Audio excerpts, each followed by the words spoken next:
بسم اللہ الرحمن الرحیم۔ السلام علیکم ناظرین، آپ اپنا پسندیدہ یوٹیوب چینل دیکھ رہے ہیں حقیقت پلس۔ کسی کو اپنی زندگی میں رکھنے کے لیے شادی کے کاغذات پر دستخط کرنے کی کیا ضرورت ہے؟ ملالہ یوسفزئی۔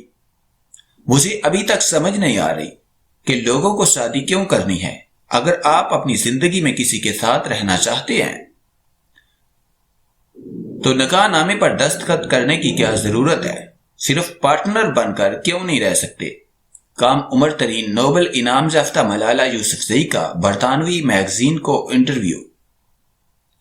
طالبات کی تعلیم سے متعلق آواز بلند کرنے والی کم عمر ترین نوبل انعام یافتہ ملالہ یوسفزئی نے کہا ہے کہ کسی کو اپنی زندگی میں رکھنے کے لیے شادی کے کاغذات پر دستخط کرنے کی کیا ضرورت ہے۔ مجھے ابھی تک سمجھ نہیں آ رہی کہ لوگوں کو شادی کیوں کرنی ہے۔ اگر آپ اپنی زندگی میں کسی کے ساتھ رہنا چاہتے ہیں تو نکاح نامے پر دستخط کرنے کی کیا ضرورت ہے؟ صرف پارٹنر بن کر کیوں نہیں رہ سکتے؟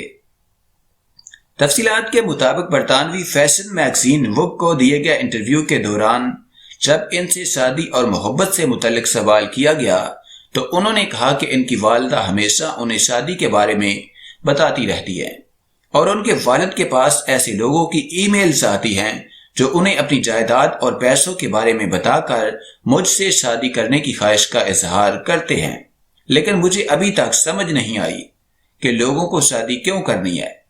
اگر آپ اپنی زندگی میں کسی کے ساتھ رہنا چاہتے ہیں تو نکاح نامے پر دستخط کرنے کی کیا ضرورت ہے؟ صرف پارٹنر بن کر کیوں نہیں رہ سکتے؟ ملالہ یوسفزئی نے کہا کہ اس بات کا یقین کرنا مشکل ہے کہ آپ جس شخص کا انتخاب کرتے ہیں وہ قابل اعتماد ہے، خاص طور پر کسی کے ساتھ تعلقات کے بارے میں سوچنا بہت مشکل ہے۔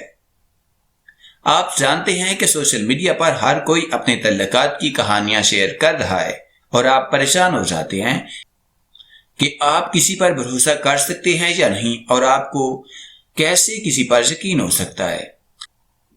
ایک سوال کے جواب میں ملالہ یوسفزئی نے کہا کہ دوپٹہ ہمارے پشتون ثقافت کی پہچان ہے، جس سے معلوم ہوتا ہے کہ ہمارا تعلق کہاں سے ہے۔